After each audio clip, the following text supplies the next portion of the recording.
Oh,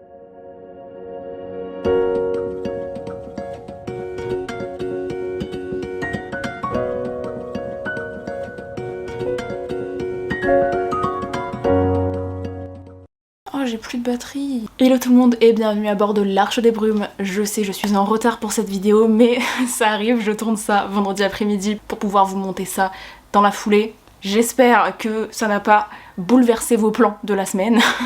Je vous retrouve aujourd'hui pour le bilan lecture du mois de juillet 2023. Un mois qui a été plutôt conséquent en termes de lecture par rapport au précédent.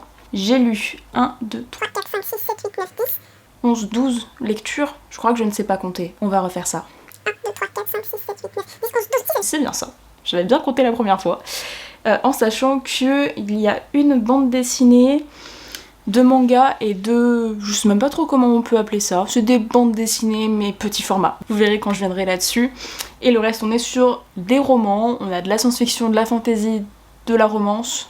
Donc un petit peu pour tous les goûts. Ça a été un mois de lecture vraiment sympathique dans le sens que j'ai essayé d'aller vers plusieurs genres. Je me suis un petit peu consacrée à la science-fiction forcément du fait du challenge en cours, mais j'ai eu quand même l'envie de me tourner vers différents genres et en particulier je me suis tournée vers quelques romances, ce qui n'est pas tout le temps le cas.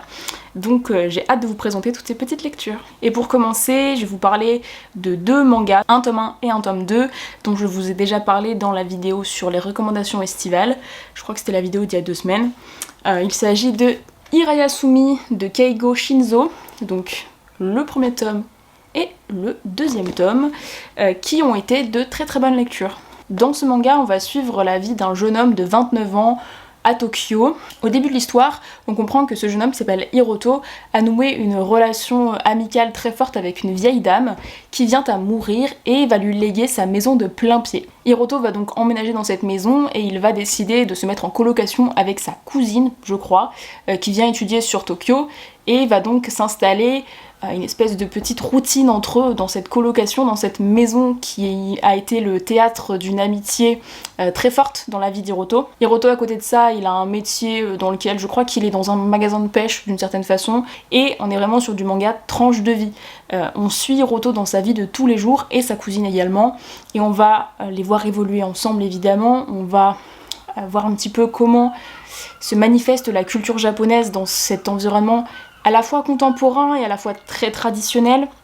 C'était une super lecture, j'ai vraiment beaucoup aimé. J'ai enchaîné les 2 tomes et je sais pas trop s'il y aura une suite, mais c'est possible. C'est pas le genre de manga dans lequel il y a beaucoup d'action, beaucoup d'enjeux et beaucoup de rebondissements. Par contre, c'est très calme, c'est posé, c'est doux. Et personnellement, j'aime beaucoup cette notion de tranche de vie que je trouve toujours hyper apaisante à lire. Donc je vous recommande absolument ce manga et qui, je pense, pourra plaire à toutes les personnes qui apprécient le genre de la tranche de vie. Par exemple, si vous appréciez les récits de Jiro Taniguchi avec Quartier Lointain par exemple, vous aimerez probablement ce manga, même s'il s'inscrit dans une dynamique un peu plus moderne que Jiro Taniguchi, ça vaut le détour. Ensuite, j'ai terminé un diptyque, et je n'en suis pas peu fière. J'ai terminé l'Empire des femmes de Cassandre Lambert avec ce tome 2 qui s'appelle Ténéros, et déjà, ce que je peux en dire, c'est que j'ai autant aimé ce tome 2 que j'avais aimé le tome 1 auparavant. Je pense que vous avez largement entendu parler de cette saga, mais je vous refais un petit topo. On est dans un univers matriarcal, donc on est dans un univers qui est plutôt inspiré de la Rome antique, de la Grèce antique, bref, dans un univers un petit peu antique, dans lequel les femmes sont au pouvoir, et encore plus que ça, les hommes sont carrément des esclaves des femmes. Les hommes à la naissance sont envoyés sur une île qui s'appelle Ténéros, sur laquelle ils vont construire leur petite communauté, et quand les femmes ont besoin de procréer, elles vont chercher leurs hommes, les font s'affronter dans une arène, et les choisissent à partir de là. C'est très sympa. Évidemment, c'est un diptyque qui dénonce énormément de choses, et notamment le patriarcat, c'est une évidence, et en poussant à l'extrême, évidemment, les pratiques, mais il s'agit de toute façon d'une histoire que j'ai trouvée extrêmement intéressante parce qu'elle pointe du doigt certaines choses qu'on voit pas forcément et qu'on a intériorisé en fait au fur et à mesure des années. Ce que j'aime beaucoup dans cette saga, c'est que déjà ça se lit très très vite. J'avais déjà lu l'autre diptyque de l'autrice qui s'appelle L'Antidote Mortel, que je vous recommande aussi. Au travers de ce diptyque, évidemment, on va découvrir différents personnages, on va autant suivre des femmes que des hommes, on va suivre bien sûr une rébellion. J'ai adoré les personnages de la même façon que j'avais adoré les personnages de l'Antidote Mortel, que j'avais trouvé assez incarnés et avec une personnalité vraiment propre, ce que j'aime toujours retrouver dans mes lectures.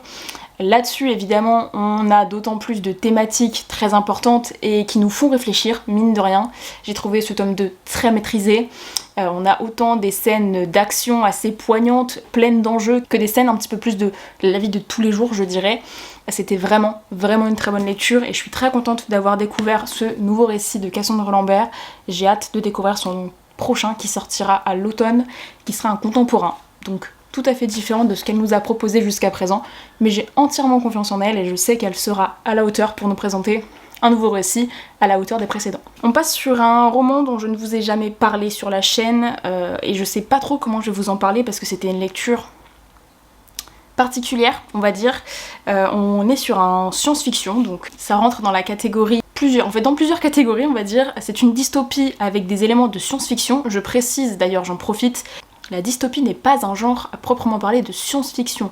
On peut avoir des dystopies avec des éléments de science-fiction, à partir du moment où justement on a la notion de science dans la dystopie, mais une dystopie n'est pas forcément un livre de science-fiction. Bref, pour le coup, avec Nous sommes la poussière de Plume des Cerves, je sais pas trop comment ça se dit, on est sur un récit qui s'apparente au genre de la dystopie avec des éléments scientifiques, donc on peut le rattacher au genre de la science-fiction. On est dans un futur proche, dans une société, on va dire, assez contemporaine, très similaire à la nôtre, mais dans laquelle des personnages ont développé une espèce de capacité surnaturelle. Ils sont magnétophiles, c'est-à-dire que ils ont autour d'eux une espèce de nuage de particules qui s'accrochent à eux, qui collent à eux. Je vais le dire tout de suite, je vais avoir du mal à parler de ce roman parce que c'est un roman qui est extrêmement engagé, extrêmement politique, donc c'est compliqué de vous donner un avis sur un roman qui est très ancré dans une certaine philosophie de vie. Pour ma part, j'ai beaucoup apprécié. La seule chose qui m'a un petit peu dérangée avec ce roman, c'est que je l'ai trouvé assez long. J'ai eu du mal à avancer, en fait, tout simplement. J'ai mis 2 semaines à le lire, je pense. Donc ça a été assez long, alors qu'il est plutôt court, il fait 300 et quelques pages.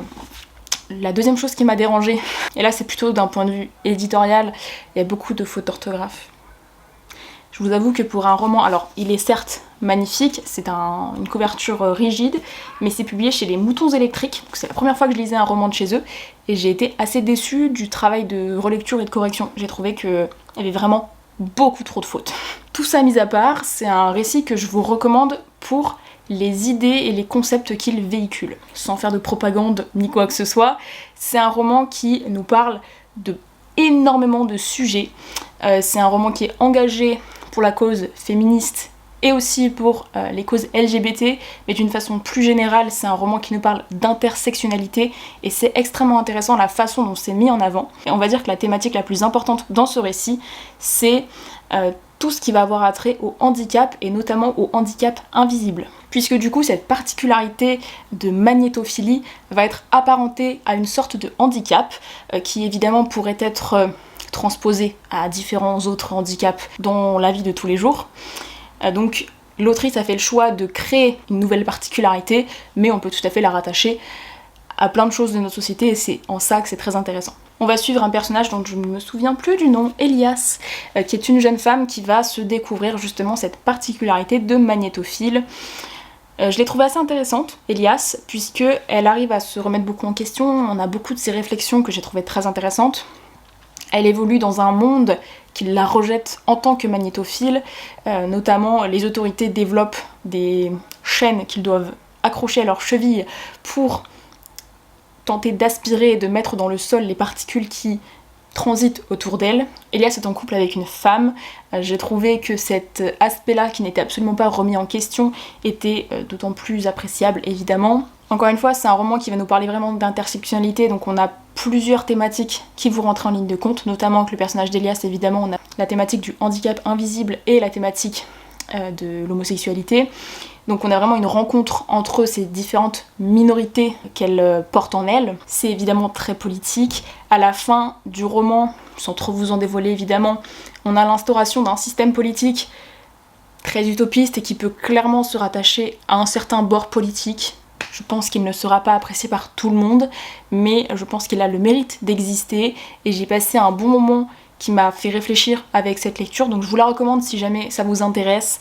Il y a plein de choses très intéressantes, j'ai pas tout développé parce que je pense que On pourrait lui consacrer une vidéo entière. J'ai essayé de vous en parler, j'ai essayé de faire un vlog quand je lisais ce roman, et en fait j'avais vraiment du mal à aborder tous les fils conducteurs que j'aurais voulu aborder en parlant de lui. Je vais m'en tenir là, si jamais vous voulez en discuter parce que vous l'avez lu ou parce qu'il vous tente, n'hésitez pas à m'envoyer un petit message, je serais ravie d'en discuter. Ça vous donne déjà un petit peu une idée de ce que vous pourrez retrouver dedans, et si jamais ça a un petit peu titillé votre curiosité, n'hésitez pas. Ensuite on passe à de la romance. Puisque j'ai lu 49 jours, je compterai pour toi de C.S. Quill.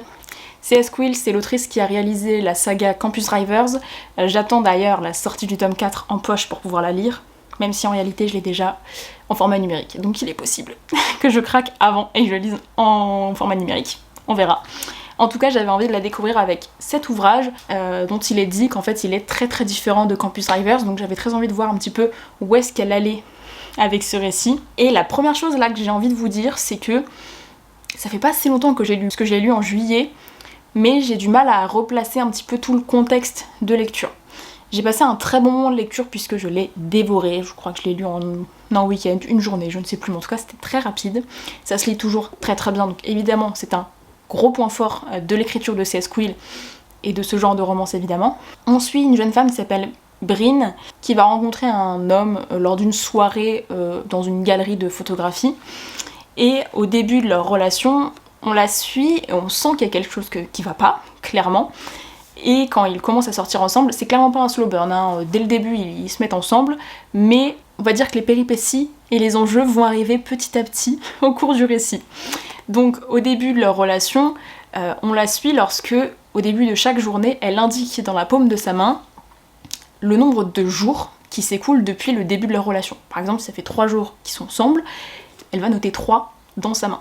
Et on comprend qu'il y a une espèce de compte à rebours qui s'est lancé, qui correspondrait à 49 jours, mais on ne sait pas à quoi il correspond, s'il va y avoir quelque chose qui va se produire d'ici là. On comprend pas trop au début. J'ai apprécié les personnages, même si évidemment Bryn est un personnage extrêmement torturé, qui a vécu quelque chose de terrible. Au début, dans le tout premier chapitre, qui est même peut-être un prologue en fait, on comprend évidemment qu'il s'est passé quelque chose. J'avais découvert une partie de la révélation finale, mais pas totalement, et j'avoue que ça m'a un peu retourné le cerveau. C'est une romance qui est très différente de tout ce que j'ai pu lire jusqu'à présent, et notamment très différente de Campus Drivers. Si jamais vous lisez ce roman pour retrouver la même vibe que Campus Drivers, oubliez tout de suite, parce que ça n'a vraiment rien à voir. C'est un roman qui est particulièrement porté par des thématiques traumatisantes.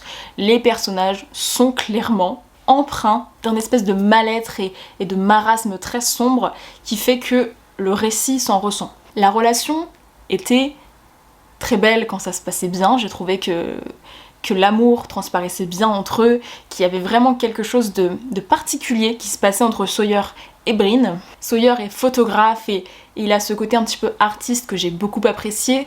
Bryn à côté de ça, elle a une vie plutôt tranquille, un quotidien assez classique, et on comprend qu'en fait elle se cache derrière cette routine. Évidemment, on a envie de lire ce roman jusqu'à la fin pour connaître la révélation finale. Il y a une espèce de suspense énorme, j'ai trouvé que la tension était vraiment très bien soutenue, très bien menée de la part de l'autrice. Pour autant, c'est clairement pas la romance que je garderai en mémoire toute ma vie, parce que comme je vous le disais même à présent, je dois avouer que c'est pas l'histoire de tout le mois de juillet qui me sera restée en tête. Pour autant, si vous avez envie de passer un bon moment de lecture avec une romance qui se lit très bien, très addictive, avec un espèce de suspense qu'on n'a pas forcément toujours dans les romances, je vous le recommande. Attention toutefois évidemment, puisque qui dit souvenir traumatisant pour les personnages dit trigger warning, bien sûr. Encore une fois, si vous avez envie d'en savoir plus, n'hésitez pas à me contacter par message privé sur Instagram par exemple. C'était une bonne lecture, mais peut-être un peu too much en fait pour moi sur les aspects traumatisants en fait. Si vous avez regardé mes dernières vidéos, vous n'êtes pas sans savoir que je me suis lu le tome 2 et le tome 3 de la série The Samaritan Pretty de Jenny Han. Donc il s'agit de It's Not Summer Without You et We'll Always Have Summer. C'était tellement bien. Et à la fois, tellement cliché. Tellement tu as envie de secouer les personnages dans tous les sens. En fait, c'est un petit peu mon guilty pleasure de ce mois-ci, puisque je me suis fait le petit plaisir de revisionner la saison 1 avant la sortie de la saison 2 le 14 juillet. Et ensuite, je me suis enchaîné les premiers épisodes de la saison 2, je vous ai vlogué ce passage un petit peu émouvant de ma vie, parce que j'ai vraiment une obsession pour la série. D'ailleurs, sachez que je tourne cette vidéo avant de regarder l'épisode du jour, et ça, c'est une preuve d'amour, c'est une preuve d'amour. Je n'ai presque plus de batterie, donc faut que je me dépêche. Je vais pas en refaire toute une vidéo complète, vous en ai déjà parlé en vlog. C'est pas une saga que je recommanderais à n'importe qui, dans le sens que c'est clairement pas... ça casse pas trois pattes à un canard, on va pas se mentir.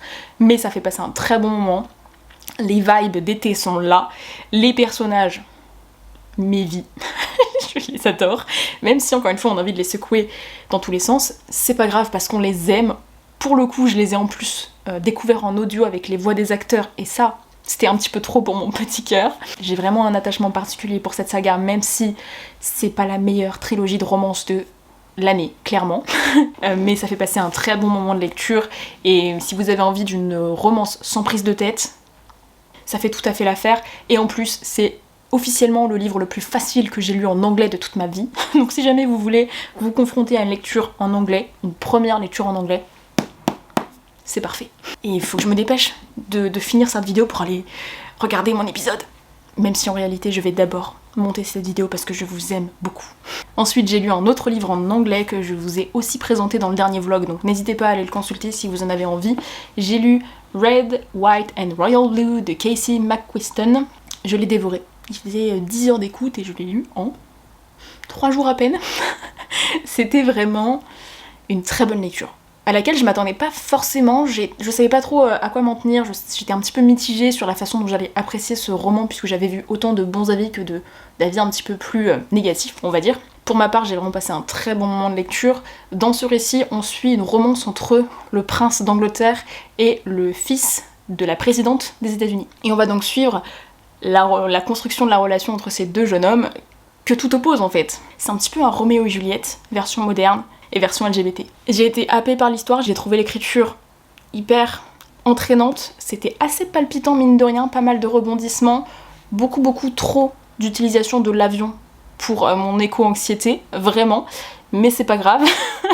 J'ai un petit peu travaillé sur moi et ça va mieux parce que je me suis rendu compte quand même que c'était à la base une fiction. J'ai très hâte de découvrir l'adaptation cinématographique qui sortira le 11 août, donc c'est très bientôt. C'était évidemment mignon, il y a plein de thématiques qui sont soulevées, j'ai trouvé ça très intéressant. La double culture mexicaine-américaine que j'ai trouvé très intéressante aussi au travers du personnage de Alex. La relation entre eux est vraiment très jolie, j'ai vraiment trouvé que la relation était très bien construite. Et je pense que ce qui m'a fait d'autant plus apprécier le roman, c'est matérialisé par ces deux post-it, c'est la thématique du deuil, et en particulier celle du deuil d'un parent, qui était... très bien abordé à mon sens, d'autant plus au travers des yeux de personnages qui sont assez jeunes. C'était vraiment très beau. J'ai adoré les choses qui étaient dites à ce propos, j'ai noté 2 passages qui m'ont particulièrement parlé, et je pense que c'est ce qui a fait que j'étais particulièrement happée et touchée par le récit. J'ai passé un très bon moment de lecture et je suis vraiment ravie de l'avoir enfin découvert depuis le temps, et surtout de l'avoir autant apprécié. N'hésitez pas à me dire si vous comptez regarder le film qui va sortir bientôt. Faut vraiment que je me dépêche. Alors ensuite... j'ai terminé Bluebird de Ciel Pierlot. Quand j'ai fini de tourner le vlog la semaine dernière, j'étais page 381, 386, par là. Et j'ai pas avancé pendant plusieurs jours. Puis un soir, je me suis dit, ok, c'est pas possible, il faut vraiment que je me dépêche et que je le termine. Il me restait 240 pages et j'ai tout lu d'un coup, en one shot. Voilà, j'ai passé 2 semaines à lire 380 pages et ensuite j'ai lu tout le reste en une soirée. Bienvenue dans ma vie. Encore une fois, je vous en ai un petit peu déjà parlé en vlog, donc je vais pas m'étaler sur le sujet, mais on suit dans un univers de science-fiction, dans un space opéra, un personnage qui s'appelle Rig. C'est une jeune femme qui évolue dans un monde dans lequel 3 factions sont au pouvoir, on va dire. 3 factions règnent sur la galaxie, les galaxies, l'espace, l'univers, tout ce que vous voulez. Rig est issue de la faction Pyrite, mais elle s'en est enfuie 3 ans plus tôt, puisqu'on lui demandait de réaliser quelque chose qui allait contre son éthique. Et depuis, elle vogue à travers la galaxie à bord de Bluebird, son vaisseau spatial, et elle essaye de venir en aide aux plus démunis, aux personnes qui sont sous le coup de ces factions qui mènent la vie dure, notamment à certaines populations marginalisées. C'était franchement très palpitant, j'ai beaucoup aimé les personnages, j'ai trouvé notamment la relation entre Rig et sa compagne Chef's Kiss. Vraiment c'était hyper touchant. J'ai adoré le fait que on évolue dans un space opéra avec beaucoup de vibes engagées. On est sur un Becky Chambers un petit peu plus actif, c'est-à-dire qu'il y a beaucoup plus de péripéties que ce qu'on peut avoir dans un Becky Chambers comme l'espace d'un an. C'est plus mainstream d'une certaine façon, c'est-à-dire que on retrouve plus les plots qu'on peut voir dans les romans qui sont plus plébiscités, même si Becky Chambers est très plébiscitée, mais elle a vraiment son genre à part entière à mon sens. On est moins sur de la cosy science-fiction là-dedans, par contre on retrouve vraiment les thématiques qu'on retrouve dans un Becky Chambers, et pour ça je l'ai beaucoup apprécié. J'ai trouvé un petit peu long, c'est pour ça que j'ai évidemment mis du temps à le lire, mais c'était un bon moment de lecture, il fait quand même 630 pages, donc voilà, faut avoir le temps de se lancer dedans, clairement, mais ça vaut le détour parce que c'est palpitant, qu'il y a des très très bons personnages, c'est plutôt bien écrit, on a plein de thématiques que j'ai trouvées hyper intéressantes, notamment cette question donc des populations marginalisées, de l'emprise des factions sur les populations, évidemment, thématique LGBT, faut commencer à me connaître. J'ai vraiment passé un très bon moment, j'ai aimé le fait qu'on alterne pratiquement de points de vue. On a certains passages qu'on appelle des interludes qui nous emmènent à la poursuite de certains personnages dont on ne sait pas vraiment au début du récit de qui il s'agit, même si on s'en doute quand même assez vite. C'était franchement une très bonne lecture, je vous la recommande, ne faites pas comme moi. Quand vous êtes lancé, lisez, parce que vous allez perdre, je pense, l'intérêt pour le récit si vous le laissez trop traîner, c'est ce qui s'est passé, c'est peut-être pour ça que je l'ai peut-être un petit peu moins apprécié que ce que j'aurais pu l'aimer si jamais je l'avais lu plus rapidement. Je sais pas trop si ça fait sens. Mais en tout cas, très bonne lecture de science-fiction si vous avez envie d'un space opéra engagé, palpitant, n'hésitez pas. Ensuite, très très rapidement, je termine avec des graphiques. Je me suis lu Olive le tome 4, j'ai donc terminé la saga de Vero Caso et Lucie Mazel. J'ai pas trop de choses à vous en dire déjà parce que c'est un tome 4. En plus, pour être tout à fait honnête, j'avais complètement oublié le début. J'avais relu le tome 1 quand j'avais lu le tome 2, j'ai lu le tome 3 sans avoir relu les précédents, et là, le tome 4, j'avais pas relu les tomes précédents, ils sont en carton à Grenoble, donc pas possible. J'ai apprécié ma lecture, même si je pense que j'aurais plus apprécié si j'avais relu les 3 premiers tomes avant. Il faudra que je le fasse à un moment donné. On est sur un récit dans lequel on va suivre une jeune femme qui s'appelle Olive, donc, qui a la capacité de se créer un palais mental. À la fin du tome 1, on comprend que ce palais mental va rentrer en collision avec la réalité. Je vous laisse découvrir de quelle manière. Et elle va essayer de partir à la rencontre de cette collision. Ça fait pas sens. Mais je trouve pas comment... Je sais pas comment l'expliquer autrement. Bref, c'est assez particulier, mais c'est une très bonne histoire à mon sens, avec un personnage que j'ai trouvé très touchant, très attachant. Là, on est vraiment dans les terres de la Sibérie, donc toute une ambiance un petit peu froide et que j'ai trouvé très bien dépeinte par les graphismes évidemment. Je relirai clairement ce tome 4 avec les 3 premiers d'abord, mais j'ai passé un bon moment de lecture et je suis contente d'avoir terminé cette histoire. Et enfin, on arrive sur la fin, je me suis lu le tome 7 et le tome 8 de Space Boy, encore de la science-fiction. J'ai essayé quand même de me tenir à mon challenge. Donc c'est de Stephen McCranie, je sais même pas si je vous en ai déjà parlé en vidéo. J'en ai parlé sur Instagram, mais sur YouTube c'est pas sûr. J'avais laissé traîner la saga, ça fait très très longtemps que j'avais lu le tome 6, je pense que c'était en 2022 pour vous dire, mais j'ai réussi à raccrocher les wagons assez rapidement pour le tome 7, à tel point que j'ai tellement aimé ce tome 7 que j'ai enchaîné immédiatement avec le 8. C'était pas dit parce que les tomes 5 et 6 je les avais trouvés assez lents, plan. On n'avançait pas trop dans l'histoire, on savait pas trop où on allait, donc j'avais trouvé ça un petit peu décevant, et en fait je trouve que ce tome 7 réussit à nous remettre le pied à l'étrier. On est sur une histoire qui se passe pour le coup vraiment dans le futur, puisqu'on suit une jeune fille qui vivait sur une planète. Je ne saurais même pas vous redire laquelle, quel nom, je ne sais plus. Sauf que son père va être viré de son travail et il va trouver un nouveau travail sur Terre, donc ils vont être cryogénisés pendant 30 ans pour rentrer sur Terre. Et donc on va suivre Amy, donc cette jeune fille qui arrive sur Terre et qui va devoir se refamiliariser avec sa nouvelle vie, une nouvelle planète, des nouvelles technologies qui sont apparues pendant les 30 ans où elle était cryogénisée. Et elle va rencontrer notamment un jeune homme très étrange qu'elle va essayer de percer à jour en fait d'une certaine manière. Et ce tome 7 c'est vraiment justement le boom qui va nous permettre d'enfin comprendre ce qui se passe. Enfin, parce que ça fait tome qu'on a envie de savoir quand même ce qui se passe autour de ce jeune homme et qu'on n'en sait pas énormément. Donc j'étais ravie d'avoir enfin continué la saga, j'ai trouvé ces 2 tomes très bons.